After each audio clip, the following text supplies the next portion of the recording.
to the Building Dreams podcast. I am your host, Becky Hurley. And I'm Noah Hurley. And today we are going to talk about what it is like to be in business with your spouse. Oh boy. So let's just start at the beginning, Noah. Juicy stuff.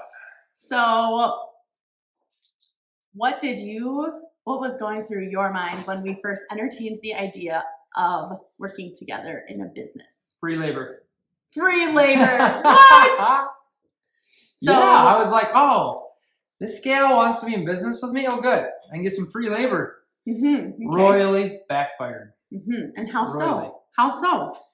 Just take the 12 years of learning that I have learned. Women are always right and never argue with them. And whatever they want, they want. Yeah. And a man has no say. That is not true. Not true. That's not true. I'm going to just make sure this is going. Oh, good. Got to make sure that it's working. We're trying some new technology. But no, I guess that was my first thought was, hot chick, free labor. Okay. Terrible thing to think.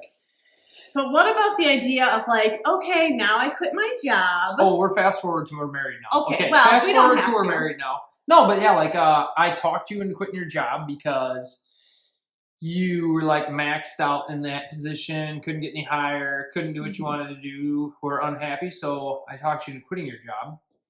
And it was fun.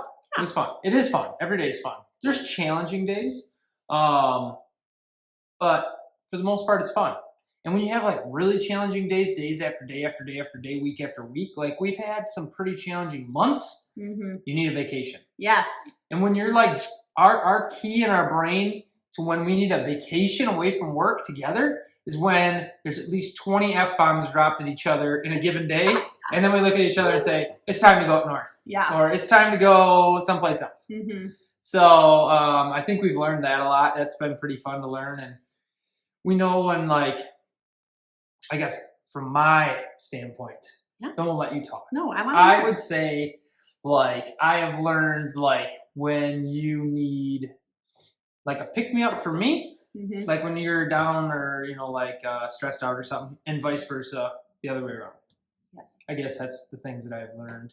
And working together, and we've learned who does really good at certain things and who does terrible at other things, and each other the strengths helps each other. And weaknesses. Yeah. Tabasco and honey. Everybody has their strengths and weaknesses. Absolutely. That's for sure.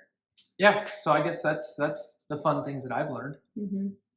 Yeah. I would say number one so we started working together before I quit my job. So I was working for a nonprofit organization. I was working from home. It was flexible, and we started doing fix and flip homes. So that's when we started doing buying foreclosures back when, right at the aftermath of the recession, kind of 2010, 2011. And we would go to the banks and ask what foreclosures they had in their books. And that was like an eye-opening experience for me because I was like, I have no flipping clue what we are getting ourselves into. I had no vision at that time of how to make this house go from what the F is going on to, wow, this is so pretty. I love it. Yeah, I can remember you'd walk in and be like, this is disgusting. I can't believe this. Fast forward to one instance, I kind of like bought a house without telling Becky. We didn't buy it, but we bought it. She had to still sign the papers. Yeah. And she went and looked at it, and I was like, oh boy, she's going to leave. And now a friend of ours lives there, actually. It was bad, Leroy Brown. I mean, all the way from the basement, you could see up through the floor, through the first story, and out the second story right to the moon. And there was beautiful mushrooms growing everywhere. Yep. And she's like, what the hell were you thinking? And I'm like, mold is gold, baby. And she's like, we're not going to make any money on this. I'm like, oh, it's going to be fun. Yeah. And it was fun. Did we make any money on that one? We maybe made $5,000 on that one. But we didn't lose money, so. Okay. Yeah. It was fun. Oh, it was fun. Yeah. It was fun. It was actually really fun. It was right by the park. It was cool. I would say made for a good story. That's what's the best part. Years of before I quit my job were good experimental years of like learning. I think the first thing that you learn when you are working together with your spouse, your boyfriend, girlfriend, whatever person that you are in a relationship with, that all of a sudden you decide to have business together before you marry him. We It's did. good. We worked Yeah. together Oh, before I'm we got saying, married. I would totally work with your significant other prior to getting married. It Because is. you can work out a lot of glitches that way. Or you can just find out if, hey, she ain't going to make the cut. Adios, amigo. Right. You know, and I think this is totally off track, but I think 2020 is a reflection when everybody was kind of locked down into their houses with their spouse or significant other, and all of a sudden now you're locked into this location with this person. People found out really quick, like, is this the person I really want to spend the rest of my life with? Is this someone I really want to hang out with, or I'm getting the F out? I'm out. And I feel like you and I were like, what is the deal, people? We've been doing this for like ever. This is no big deal. Ain't nothing to it. You know, because when you're in business together and you are relying on each other's abilities to create something, to build something, to sell something, Absolutely. and that is it for your income, like it's literally on our shoulders, like each other, and we are it. Yeah, she doesn't get to eat if she doesn't do a good job. Well, it's very similar to being locked down, like the pandemic, when everyone was like, "Oh my God, I have to spend all this time with my husband." Woo! It's like that's what we do every day. Every day, all day. Every So day. if you didn't make it through the pandemic, liking the person that you were in the pandemic with, I feel like that's a good test. Or if you made it through and you were like, "Wow, we did awesome." Easy. Then you're ready. You're ready. Start a business. Start a business, and yeah, you'll be just kill fine. it. You'll do awesome. And here is why. Here is why I think. So the first thing that I learned was learning each other's strengths and weaknesses. Like I remember when so then fast forward to when I quit my job. So that was maybe like 4 or 5 years into our relationship. I would say 4 years probably in our relationship. Yeah. I quit my Maybe 5. job, and then holy smokes, that year, that's gonna be a whole nother chapter of this story, but I went through a depression and I was like, what the hell did I just do? I didn't know what I was gonna do. Actually, what I was gonna do fell through 5 days after I quit my job. And I fell into like a depression for a year. A good year and a half. It was a rough year. And we were married. We were married then. Yeah. We were living in the same house we live in now. It was before we had kids, thank goodness. And I just was lost. I was like, I don't know if I can hack this. Like, I don't know if I can do this. And he was so just like, every single day, Noah Hurley wakes up and he's just like the little, I wake up hi-ho, ready hi-ho, to kick ass. and after Every work day. I go, and he's just so positive every day. And I was just like, I can remember a conversation. Just and like- she's like, "What am I gonna do?" And I was like, "Just think of anything." If I would have remembered the story about her making scrunchies, I would have said, "Just get making some damn scrunchies, woman. I wish I would have You got to remembered make that the payments. at that time. Make the payments. Make scrunchies." Yeah, Who knows I how big a wish. scrunchie company could be now? I was so lost. I feel But- like I was just like, I don't know how to. I mean, I have never not been told what to do, and this is why we are doing this, because we want to teach the next generation how to not be told what to do, because they don't want to be told what to do anyway. They don't want to be told what to do anyway, but they don't know how to tell themselves what to do. Right. They don't know how to create something. Like when you're a little kid, like our kids are 2 and 4 right now, and they are Creative. imaginative. They're telling stories. Crazy They stories. come up with, I Awesome don't know what. things. And like we all were like that when we were kids. And then We I feel lose like it. over time, you get told not to use your imagination anymore. You get told what to do. You get told, this is what I'm telling you to do, so now you do this. That's why I never did very good in school. They told me what to do, and I just didn't listen. And so I am like Becky the listens. other train where I went to school, I tried to get good grades to go to college to become an employee. Noah, not that way. You were always the wheels were turning in your brain. Oh yeah, always. Just what did they say? I forget that. I need to go off and get something done. Got to get a project started or something, you know? Yeah. So yeah. And so for me, I remember telling him when he told me, like, you can do anything, just think up something and do it. And I then was you just said, like, it must be easy for you to say because you can just do that. And I was like, so can you? Because you don't have a job anymore, so you got to figure it out. yeah. But that's where the perfect partner helps out. You know, Yeah. think if you would have had a non-supportive, Right. we were married then, We were husband. married. Yeah. Were we married then? Yeah, we were. It was maybe 2 years. into Barely it. married. Yeah, 2 years. But in. like, think of people like that unfortunately don't have a supportive. supportive person. spouse. Yeah. Yeah. I mean, Yeah. it could get dark. It but- did get dark Yeah, for me, and yeah. and it got dark eventually I did kind of drag you down with me. It got dark, but hey, and we learned a lot and made us a lot stronger. Then I planned a vacation. Then Becky planned a vacation and she was really good at that. She spent the last few $1,000s we had again. You didn't even have it. It was on a credit card. I was like, what credit card has anything left on it? Between 2 credit cards, and you were just sitting at home. And I did not tell him because I knew the answer would have been N times a million. N to the no. And we aren't going to Kauai, Hawaii. He came home one day, and I had a grass skirt on, and I made some coconut. Oh, you had a coconut bra. Did Are we supposed to keep this PG? Because that was pretty cool. I don't know. It was over a tank top or something. Yeah, I'm sure. totally. Don't worry. Wasn't fun. Anyway, and I made some like tropical fruity. Yes, some dessert. fruity, and a little. You had a sombrero for me to wear. I had and I was like, what the flower in my hair. hell are you doing? And I was like, guess where we're going? I said, nowhere warm. And this was like halfway through my year of depression. This was like in the summer, maybe? It was in July. And I had planned a trip for December.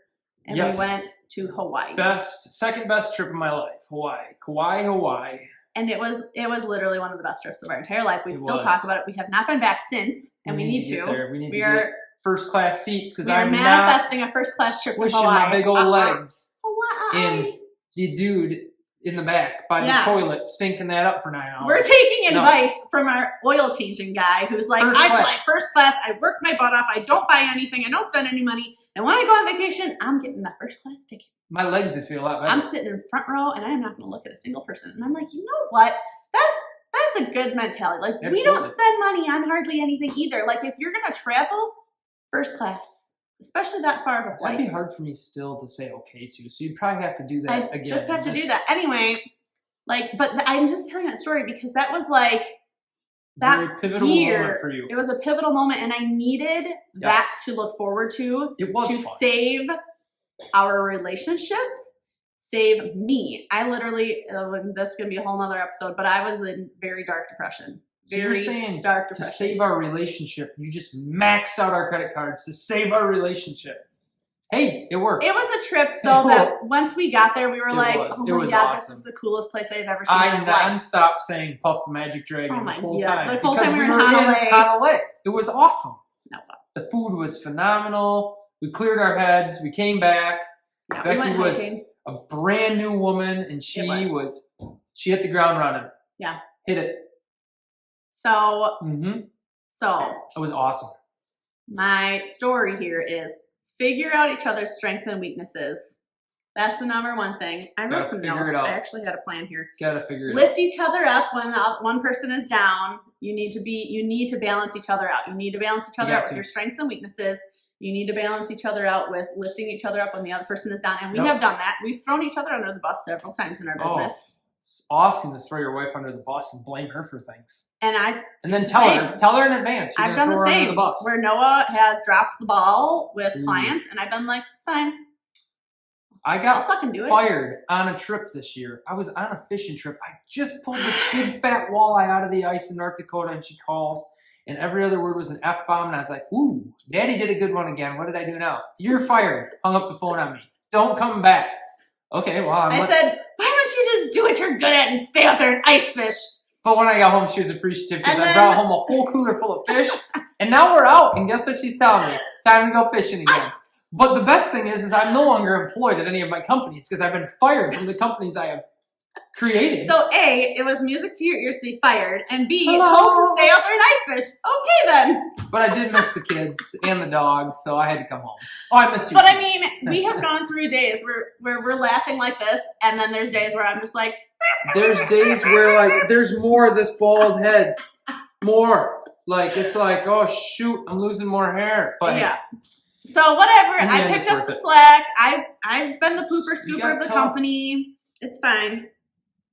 And then I do have in here, take a vacation when it gets intense. When it gets downright intense. You have to because you're together all the time and you're just like, oh, you know, because when you're depending on yourself to make money for you, and this is it. Like you are not depending on an employer to save you. Nobody's going to save you. Yeah, you don't make any money. We're the only people saving ourselves. We got to save ourselves every day. So when you're in that, the only way you can get out of that, because when you go home at night, you're still working, you're still talking about work, right? Literally the only way we can get away from work is to go far enough away where we don't have reception. Well, now where we go in northern Wisconsin, They got a damn now cell has phone reception tower. and now has Like it. internet. And now it has actual running toilet and running water. Yeah, the outhouse was the best. And kept you honest in the outhouse, quick. Yeah, but I mean, you got to go like far enough away. You got to get away. And so we do have some trips planned, and it's just like, to me, like, so I have in here also finding joy. Like, joy. Figure out what it is that brings you joy, because the fourth thing in here is you have to constantly grow and evolve and test your breaking points. So we have done that. We are always testing our breaking points. And when I called him when he was in North Dakota and I told him he was fired and I was F-bombing everything and my phone and his phone, and it was bad. It was a breaking point. And we Did you feel good after that though? I was mad. Like you were mad still when I got home, but like, because I feel good here's now. what else happened that week. I was home, the kids, the nanny was also on a family vacation that week, so I was in charge of both kids. And our water heater went out, so I was boiling water on the stove like the old days, our days, kids like our and myself grandmothers and sponge fathers baths. did. And he was Sponge gone, baths. just fucking nice fishing, just Oh, going out man. to dinner and sending me pictures of this lobster and steak dinners and big steaks. And Oh, then I might have to go the back. last straw though was when the client called and was like, "Why hasn't Noah called me?" And I was like, "I'm like, don't worry about it. I'll take care of it. You called the right person." And she did. She took care of it. Fired me. So That's what a true business owner does. They fire the weak link. But I think you also have to be able to Adapt. take over for each other when you need to, and that's what we do. Even though it was literally like that was a burnout too. That was a burnout moment and a breaking point. Yeah. But then we have learned, like, okay, when he came back from his trip, we had some big talks about changes we need to make, and I felt like a little kid in the different principal's room directions. getting yelled at. But like we made changes that we're both happier with. We absolutely did. We made changes that are changing our business so that we can grow faster. And I think that's no matter whether you're in a business with your spouse or any other business partner, you're going to go through breaking points and burnout points and evolving and constantly improving and evolving. But when you're in it with your spouse, oh, you're in it deep. And I mean, but then the fifth point in here I have is finding joy. And literally, when he came back, and like, we have to figure out what is going to bring us joy. We have to figure out what is going to make us long-term happiness, and healthy and health. Yeah. Our health was at the breaking point. Both of us. Our joints were all hurting. Back was hurting. Heads were hurting. I mean, literally everything, Yeah. And then we went home at night, and we weren't the best parents to our kids because we were tired and we were crabby and they just wanted to play, and that's not fun either. You don't want to do that either. So yeah, totally. So. But you got to go to the breaking point in order to figure out how tough you really are. Yeah. And then you adapt. Yeah. And I always say, if you're not living on the edge, you're taking up too much space, Right. which I am going to have on a shirt that people are going to be able to purchase. There you go. It's going to be an overly quote. Okay, well, hopefully by the time this episode gets aired, we have merch. We got some merch, like these nice glasses. I drink water out of all day, every day. And just finding joy. And I think that's part of like the taking vacations when it gets intense is like, and you know what? When we take our vacations, it is literally where we come up with our best ideas. Oh, absolutely. We still work on vacation, but it's a lot different to work on vacation because you're just in the middle of nowhere. I don't know. You're just up north or down south or something. And that's where you got to clear your brain. You said a quote one time, I can't remember because I'm going to screw this up, but you had said that you had read, for every hour that you are in, like, in the rut, in the zone, like deep, hardcore work, thinking, stress, all that, you need to have that same amount of time to rejuvenate your brain, rejuvenate your body, and decompress. So, like you putting in, we're putting in a lot of hours, but we're getting to that point where we're going to be able to decompress a little. And then you think of the new things. And then you're like, oh my God, I didn't even think of this business opportunity. Holy shit. How far can we be now? But now you got to an opportunity. It's a little nugget you get. You got to get out of your business so you can work on your business. And so, like what we have done, and ourselves, is like when we finally took time, like when he came home from his trip, and I mean, he was taking trips because he was stressed out to the max too, which I get, but you can't escape it without finding a solution to when you come back. You still come back. Do you want to come back to a dumpster fire? No, you don't want to come back to a dumpster fire when you come home from a really fun vacation. You want to come back to like an awesome, thriving business that you enjoy, that you are excited to come back to. You don't want to come back to a dumpster fire. And he did come back to a dumpster fire. But then we talked about, like, one of the things we talked about is evaluating our business. And this is going to be another episode, is the 80-20 rule. So we figured out bits of our business that were taking a ton of effort and not creating the results that we wanted, and bits of our business that were not taking hardly any effort, and they were creating way bigger results that we were like, holy crap. Like, so now we're like, we need to refocus, and we need to refocus on the things that, and this is, if you've read the 4-Hour Workweek book by Tim Ferriss, he talks about the 80-20 rule and how you need to figure that out constantly. Like, what is the thing that is creating the most impact with the least amount of effort, and focus on that. Totally. So that's where we're reinventing our wheels every day. Finding a new direction. Yeah, absolutely. Yeah. Growing our business in the right direction. Yeah. Yeah.